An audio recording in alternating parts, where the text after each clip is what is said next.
open up. You OPN, bitch, you won't BBM. We should be closer than friends.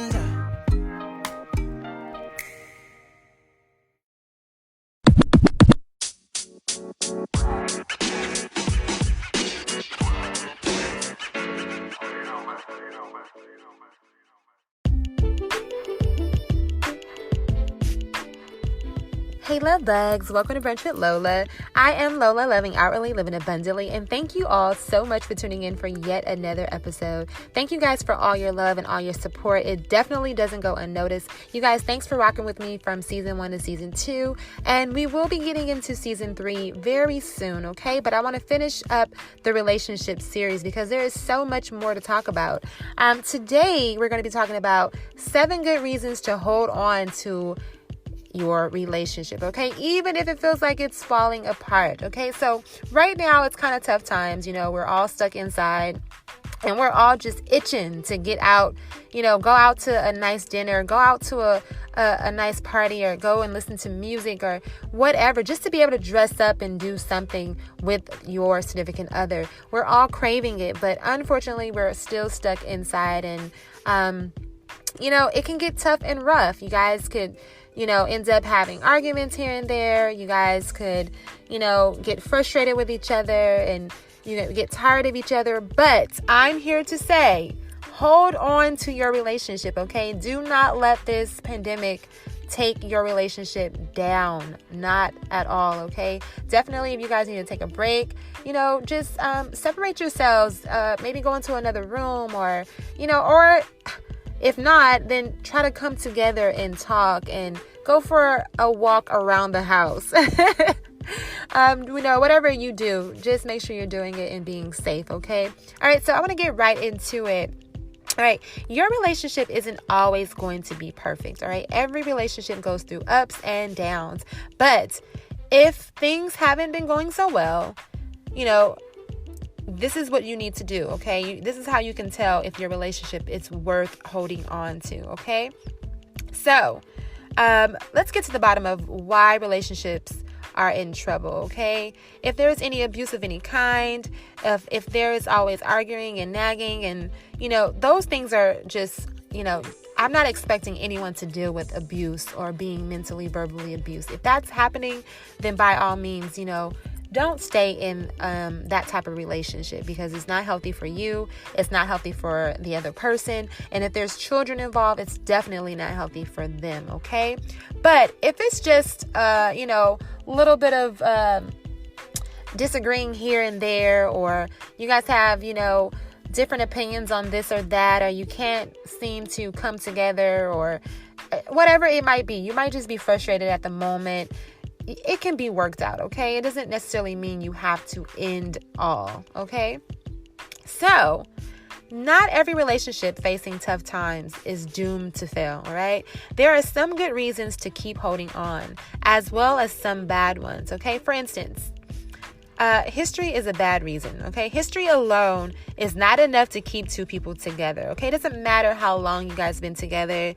You can be in a relationship for 3 months, 4 months, and it will last a lifetime. And there's relationships who, you guys been together for 6 years, 10 years, and then you guys decided at the end of all of that it just didn't work out, okay? So don't get stuck thinking that, we spend so much time together and we have to, blah, blah, blah. No, it's not always about that. So while having history with someone, may not be the reason to keep going, here are some better reasons you should hold on to your relationship, even if things feel like they're falling apart, okay? So number 1, your issues are temporary, all right?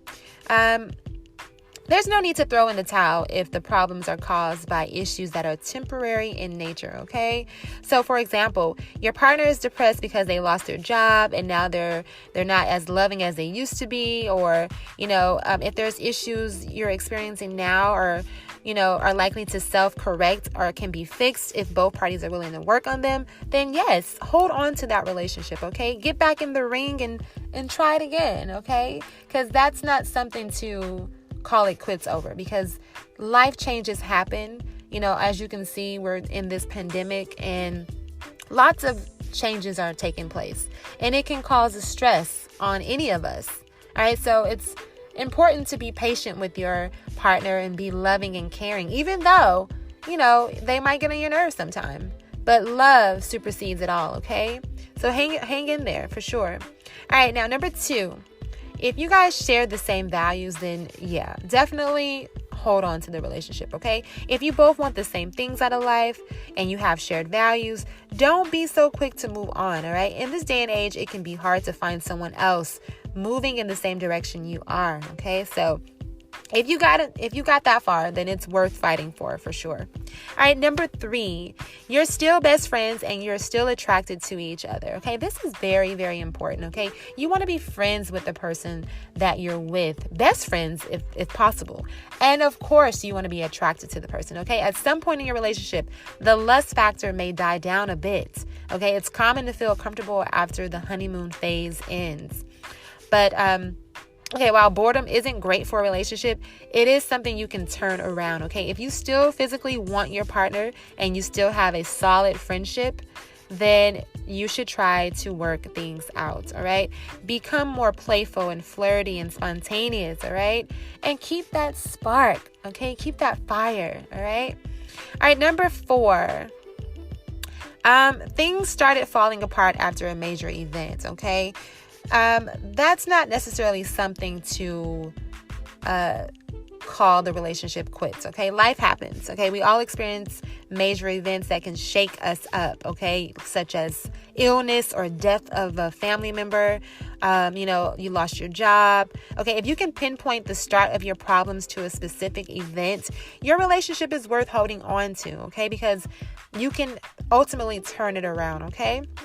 So, yeah, and just remember, you don't always want to go through these type of situations by yourself either, okay?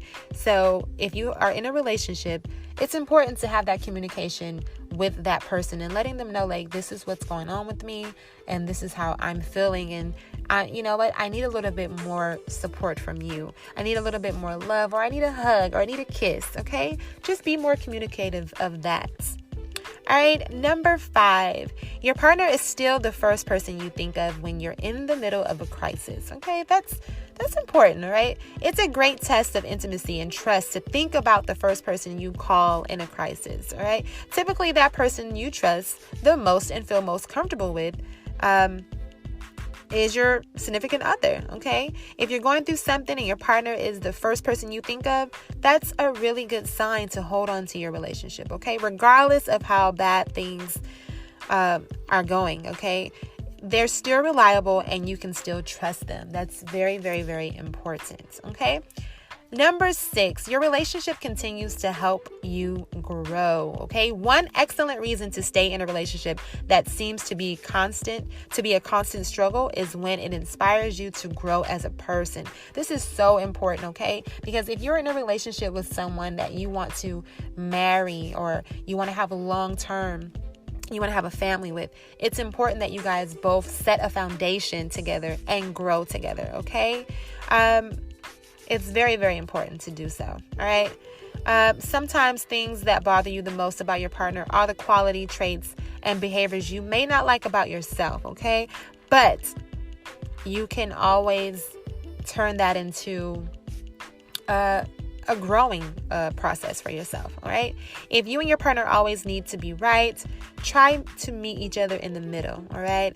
It can be very frustrating when it's oh, I know I'm right, or oh, you think you're right, and it's not about who's right or who's wrong. Try to come into the middle and find a common ground, okay?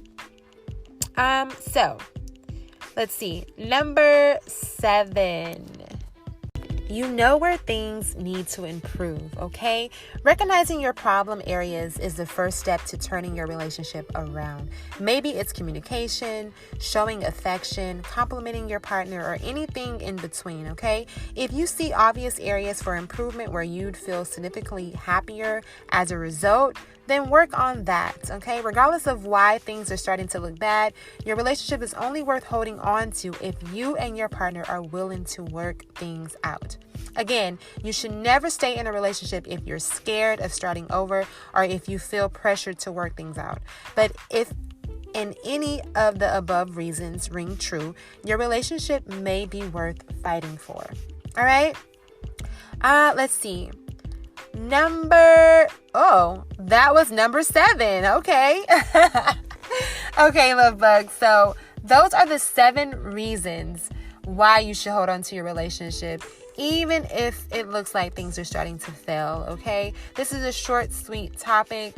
You guys, just hang in there. Okay. Make it work and do the best that you can, because these times are difficult and hard, and no one wants to be alone, for sure, but also you don't want to be in an unhealthy situation. So just take a look at it, reevaluate things, and if it's worth fighting for, then hold on to that. Fight for your love, and don't be afraid to do that. Okay. So you guys, I hope that you all all the mothers out there had a great Mother's Day. And even though we're stuck in and stuck out and whatever, I was able to have a great Mother's Day with my mom and have a great dinner. And I hope you guys were able to do such your own selves. And so shoot me a message, you guys. Let me know how your Mother's Day was, and let me know how you guys are holding up in this pandemic and this stay-at-home quarantine situation. It's kind of tough, right? But shoot me a message. Let me know how that's going. And you guys, please follow me on all my social media platforms. I am at Brunch with Lola for IG, at Melody Lola for Twitter, and at Melody Lola for Snap. You guys can also check me out on YouTube. Just search Brunch with Lola, or you can go to my website, brunchwithlola.com, and listen to all the episodes and all previous episodes. You guys can also donate. Okay, donations are greatly appreciated. And remember, every ear that hears is a piece of love given to me. You guys, thank you so much. And tune in for next Sunday's episode. Alrighty, until then, mwah.